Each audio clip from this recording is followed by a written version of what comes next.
News 24 తెలుగుకు స్వాగతం. ఇప్పుడు వార్తల్లోని ముఖ్యాంశాలు ఇప్పుడు చూద్దాం. వంగవీటి మోహనరంగ 37వ జయంతి సందర్భంగా కాపు సంక్షేమ సేన ఆధ్వర్యంలో పార్టీలకు అతీతంగా కులాలకు అతీతంగా నాయకులు నివాళులు అర్పించారు.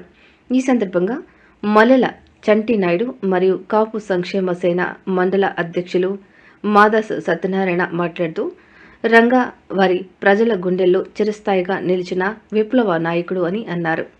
రంగా పదవుల కోసం కాదు, ప్రజల హక్కుల కోసం పోరాడిన నాయకుడని, పేదల బాధలను తన బాధగా భావించి అన్యాయానికి తల వంచకుండా నిలబడ్డ గొప్ప వ్యక్తిత్వం ఆయనదని కొనియాడారు.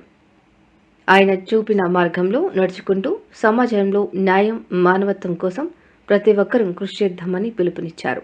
ఈ కార్యక్రమంలో మోహన్ రైతు జిల్లా అధ్యక్షులు చందా గోపిరాజు, కుక్కునూరి మురళీమోహన్, కుక్కునూరి ప్రసాద్, పరంకుశం వేణు, కాకునూరి వీరభద్రం తదితరులు పాల్గొన్నారు.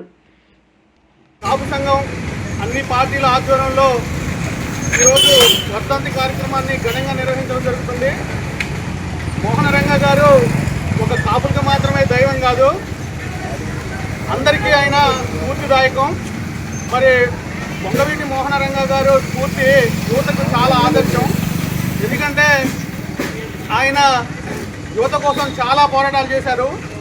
బడుగు బలహీన వర్గాల ఆశల కొరకు ఆయన గొంతుకై పోరాడి వాళ్ళ సమస్యలని ఆయన సమస్యగా తీసుకొని వెళ్ళి మరి స్ఫూర్తినిచ్చినటువంటి రంగా గారు ఈరోజు మన మధ్యన లేకపోవడం చాలా బాధాకరం.